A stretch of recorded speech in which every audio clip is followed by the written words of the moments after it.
Hello everyone, welcome back to Sprint 2 PSC. So we are discussing class 12th history of Tamil Nadu word and हम हैं chapter 6 में Lord Dalhousie के बारे में पढ़ रहे हैं. So this is the another part where in which we'll discuss the later part of Dalhousies. So देखिए अब तक हम उनके annexation का पॉलिसी समझ चुके हैं, किस तरह से Burma, Punjab, Awadh, doctrine of lapse के थ्रू इन्होंने सारे रीजन को अनेक्स किया. नाउ अब इनके डोमेस्टिक रिफॉर्म्स की बात करेंगे. देखिए हमने पहले पढ़ा था ब्रिटेन में रेलवे बड़े अच्छे से बनवा के गए हैं, तो भारत में रेलवेज़ के लिए क्या किया वो पढ़ेंगे. Telegraph, postal reforms, educational reforms, public work departments और इनके एस्टिमेट्स.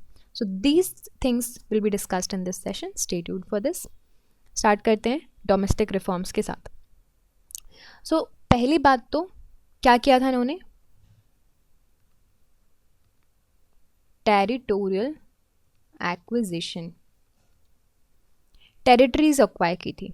उसकी वजह से भारत का मैप ट्रांसफॉर्म कर दिया. बट इसका मतलब ये नहीं है कि सिर्फ और सिर्फ कॉन्कर कर रहे थे टेरिटरी. इनका जो ध्येय था वो एडमिनिस्ट्रेशन में भी था. इन्होंने लेफ्टिनेंट गवर्नर जो है अपॉइंट किए थे बंगाल में, जिसकी वजह से डलहौजी जो है अपना एडमिनिस्ट्रेशन में क्या कर पा रहे थे, कॉन्सेंट्रेट कर पा रहे थे. सबसे अच्छा अचीवमेंट इनका था कि moulding of new provinces into modern centralise state.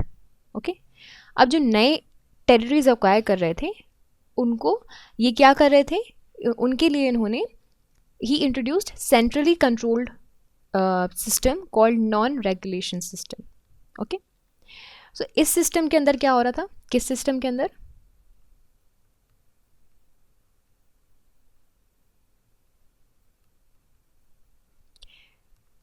इस सिस्टम के अंदर वो जो भी नई नई टेरिटरीज एक्वायर कर रहे थे वहाँ पे अपॉइंट कर रहे थे कमिश्नर.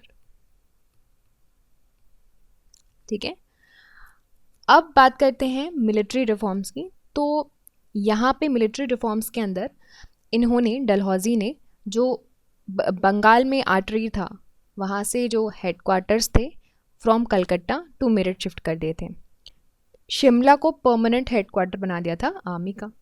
ये भी आपको याद रखना है. बात करते हैं रेलवे रिफॉर्म्स की. जब इंट्रोडक्शन हुआ भारत में रेलवेज़ का, तब एक नया ही एरा स्टार्ट हो गया. देयर वर 3 मेजर रीजन्स के ब्रिटिशर्स ने इंटरेस्ट दिया कि हाँ यहाँ पे क्विक डेवलपमेंट होना चाहिए. पहला रीजन तो ऑफकोर्स जिस काम से आए थे, कमर्शियल रीजन यानी कि ट्रेड. सेकेंड था एडमिनिस्ट्रेटिव, क्योंकि अब इनके रीजन्स एक्सपैंड हो रहे थे या अब ये टेरिटरीज ज़्यादा इन्होंने एक्वायर कर ली थी, अलग अलग पार्ट से एक्वायर कर ली थी. ठीक. एंड तीसरा रीजन था डिफेंस, क्योंकि इनको कहीं ना कहीं पता था कि इनको कहीं ना कहीं से रिवोल्ट, म्यूटनी, ये सारी चीज़ें फेस करनी पड़ सकती हैं, और जब ये फेस करने पड़ सकते हैं तो इनको अपने डिफेंस के लिए ट्रांसपोर्टेशन चाहिए.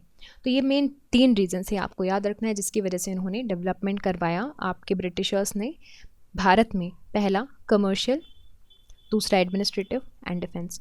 इन तीनों रीजन्स में क्या कभी आपको भारत का डेवलपमेंट दिख रहा है? नहीं दिख रहा. क्या उसका एम दिख रहा है, भारत के वेलफेयर का एम दिख रहा है? नहीं दिख रहा. तो यही बोला जाता है कि जो रेलवे हमारे यहाँ भारत में बनवाया गया वो लोग, यहाँ के लोगों के वेलफेयर एंड डेवलपमेंट के पर्पज़ से नहीं बनवाया गया था.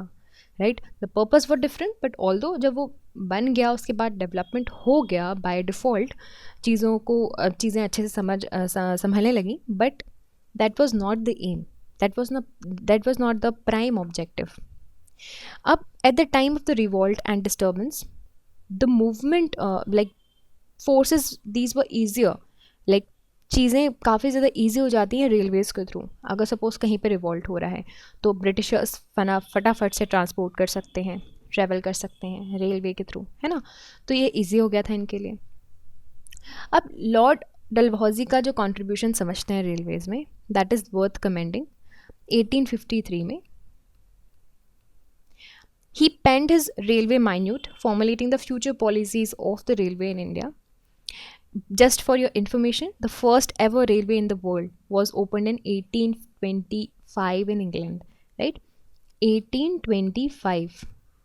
और 25-30 आराम से साल के बाद आप समझ लीजिए यहाँ पे हमारे यहाँ भी शुरू हो गया.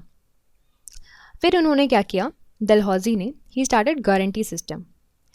अब इस सिस्टम के अंदर railway companies, they were guaranteed a minimum interest of 5% on their investment. ये याद रखिएगा, यूपीएससी कभी कभी क्वेश्चंस पूछ लेता है यहाँ से. सो अब यहाँ पे क्या हो रहा है, railway companies they were guaranteed minimum 5% on their investment. तो उनको गारंटी किया जा रहा था कि आप इन्वेस्टमेंट करोगे तो एटलीस्ट मिनिमम 5% आपको आपका इंटरेस्ट मिलेगा. क्यों? क्योंकि हो सकता है इतने बड़े डेवलपमेंट में, इंफ्रास्ट्रक्चरल डेवलपमेंट में इनको लॉस हो जाए, चीज़ें चले ना. Government retained the right of buying railway at the end of the period of the contract. Okay, अब गवर्नमेंट ने क्या किया कि कॉन्ट्रैक्ट पीरियड के एंड में रेलवे वो खरीद सकती है, यानी कि यहाँ पे सेंट्रलाइजेशन हो रहा था. ओके,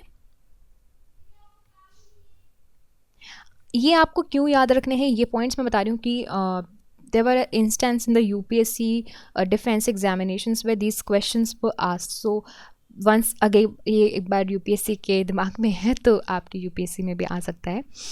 So देखिए, फर्स्ट रेलवे लाइन बॉम्बे से थाने के लिए कनेक्ट करी गई थी, 1853 में सेटअप की गई थी, ये याद रखना है, ये भी बड़ी इंपॉर्टेंट लाइन है.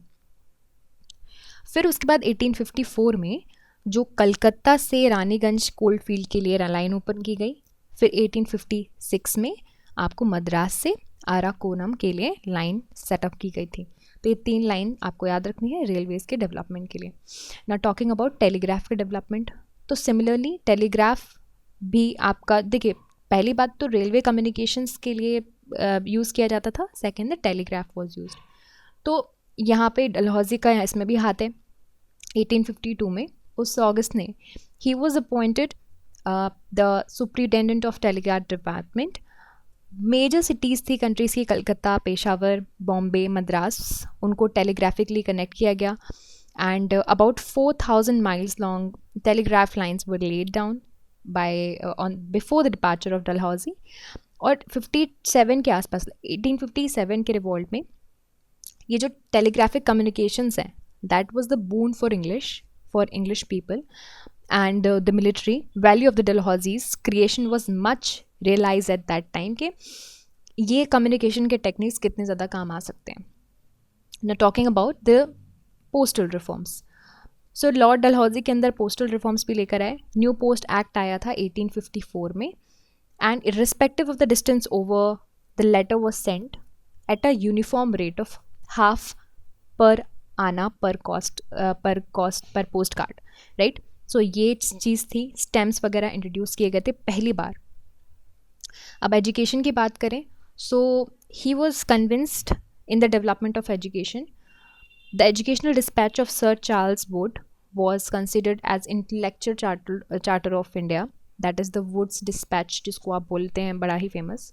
इसने आउटलाइन दिया था कि किस तरह से कॉम्प्रिहेंसिव स्कीम होगी हमारे भारत में primary, secondary and college levels के एजुकेशन पे. डलहौजी ने एक्सेप्ट किए थे इन व्यूज़ को, एंड इसके लिए उन्होंने स्कीम्स बनाई. डिपार्टमेंट ऑफ पब्लिक इंस्ट्रक्शन को ऑर्गेनाइज किया. यूनिवर्सिटी ऑफ कलकत्ता, बॉम्बे, मद्रास 1857 में बनाई गई थी. अब पब्लिक वर्क्स डिपार्टमेंट्स देख लेते हैं. So before the period of Dalhousie the jobs of public works departments were done by military board. Dalhousie ने सेपरेट डिपार्टमेंट बनवाया आपके पब्लिक वर्क डिपार्टमेंट का, ठीक है. एंड बहुत फंड वगैरह भी दिए गए थे कनाल रूट बनाने के लिए. अपर गैंगेस में जो अपर गैंगेस कैनाल है वो 1854 में कंप्लीट कर दी गई. ब्रिजेस बनाए गए सो दैट कनेक्शंस हो पाएँ. By modernising public work department, उन्होंने एक इंजीनियरिंग सर्विस है हमारे भारत में, उसका जो है स्टार्टिंग कर दी थी. अब इनके एस्टिमेट्स की बात करते हैं. इन्होंने 1856 में छोड़ दिया था भारत, क्योंकि आप देखोगे ना, इनके जाने के बाद 57 में म्यूटनी आई, उसकी वजह से इनको बहुत सारे क्रिटिसिज्म फेस करने पड़े. Exhausted by his years of overwork in India, उनकी तबीयत ख़राब हो गई थी. 1860s में उनकी डेथ भी हो गई. And there is no doubt he was very very able administrator and the visionary. उन्होंने भारत में ब्रिटिश का जो हाथ है वो बढ़ाया, कंसोलिडेटेड की पोजिशंस. एंड ऐसा ही नहीं था कि सिर्फ टेरिटोरियल जो है एनेक्सेशंस किए थे, साथ ही साथ में उन्होंने बहुत सारे प्रोग्रेसिव रिफॉर्म्स किए थे, बहुत सारे एडमिनिस्ट्रेटिव रिफॉर्म्स किए थे. रेलवे, टेलीग्राफ, राइट, इनका फादर भी बोला जाता है, मॉडर्नाइजेशंस वगैरह इंडिया में लेकर आए थे, and he held as a marker of modern India. So ये हो गया हमारा second part. By this we are finishing up this chapter 6 and this is it about this entire chapter. I hope you understood all of these points and I hope you like this video, and if you did, you can subscribe to the YouTube channel for more videos and updates, and also you can download the Sprint UPSC app to practice book chapter and topic wise. Remember candidates, just reading books and watching videos are not going to help you out unless you practice thoroughly. So identify your mistakes and work to improve your performance, and Sprint UPSC is the perfect app to do all of this. अगर आपको video पसंद आया है तो हमारे YouTube channel को subscribe कीजिए और वीडियोज़ एंड अपडेट्स के लिए. साथ ही साथ डाउनलोड कीजिए स्प्रिंट यूपीएससी ऐप. यहाँ पर आप अपने books chapter and topic wise practice कर सकते हैं. देखिए, सिर्फ बुक पढ़ने से और वीडियोस देखने से मदद नहीं मिलेगी. जब तक आप अच्छे से प्रैक्टिस नहीं करोगे तो अपनी मिस्टेक्स को जानिए एंड परफॉर्मेंस को इम्प्रूव कीजिए. और स्प्रिंट यूपीएससी इसके लिए परफेक्ट ऐप है. I will see you soon in the next video. Thank you very very much.